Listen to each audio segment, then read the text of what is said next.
A scorpion sting that can put a grown man in the ER. To one small desert mouse, it feels like nothing. Less than nothing, actually, it feels like relief. Across the animal kingdom, there's a small club of creatures that can eat, touch, or get bitten by things that would drop us in minutes. And the reason isn't magic. It's a handful of specific tricks written directly into their DNA. By the end of this, you'll know exactly what those tricks are and why one of them might already be sitting in your medicine cabinet in a few years. Here's the baseline. Most poisons work by locking onto a specific target in your body, a receptor, a channel, a protein, and jamming it. Capsaicin jams a heat pain receptor. Snake venom jams your blood clotting system or your nerves. Plant toxins often jam the pump that keeps your cells' electrical charge balanced. Change the toxin's target even slightly, and the poison has nothing to grab onto. Start with something you've probably done yourself, eating a chili pepper. That burn is capsaicin locking onto a receptor called TRPV1 on the nerves in your mouth. It's not actually heat. It's your brain being tricked into thinking it is. Now watch a bird eat the same pepper. Nothing. No reaction at all. Scientists cloned the chicken version of that exact receptor and tested it directly, and found it barely responds to capsaicin. The bird and mammal versions of this receptor are only about 68% identical, when most receptors this important are over 95% identical across species. Somewhere back in evolutionary history, birds' version of this lock changed shape just enough that capsaicin's key doesn't fit anymore. And there's a reason chili plants might actually want this. Birds swallow seeds whole and pass them intact, great for the plant. Mammals chew seeds up and destroy them. So a pepper that's agonizing to a rodent but invisible to a bird is, evolutionarily, doing exactly what it's supposed to do. But here's the question that actually matters. Is that a one-off fluke? Or is changing the shape of the lock a trick evolution uses again and again? Keep that in mind, because it gets much stranger. In the deserts of the American Southwest lives the grasshopper mouse, and its favorite meal is the Arizona bark scorpion, one of the most painful stings in North America. Researchers tested this directly. Inject bark scorpion venom into a regular house mouse, and it reacts like you'd expect. Pain, distress. Inject the same venom into a grasshopper mouse, and nothing. In fact, when they followed the venom injection with something else that's normally painful, the grasshopper mouse still didn't react.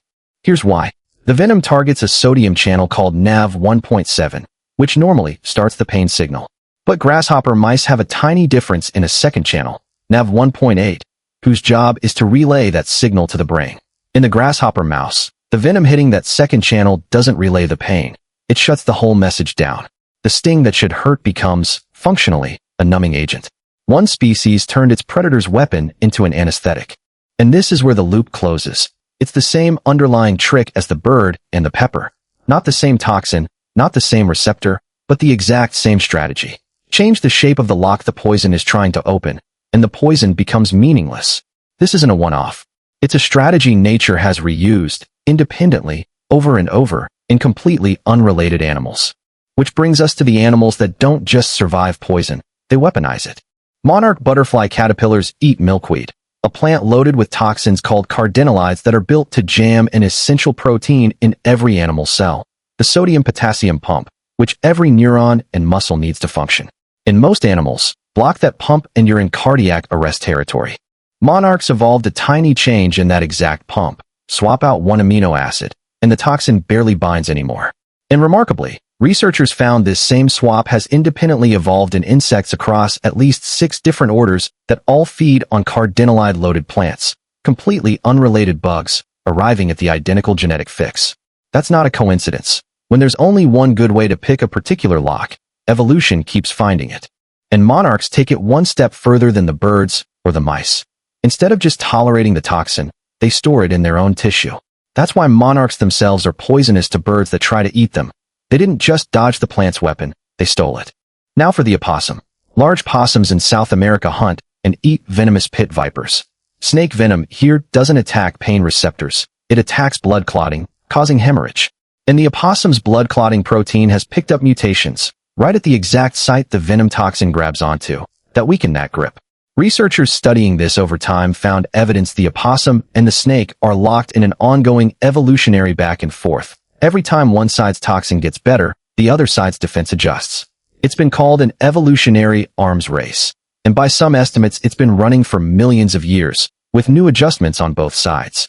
It's not even just possums, honey badgers, hedgehogs, mongooses, and pigs have each, completely independently, evolved changes to the exact nerve receptor that snake neurotoxins target. For separate species trees, arriving at functionally the same fix. So here's the big picture. There is no single immunity switch. What connects all of these animals is a strategy, repeated independently again and again.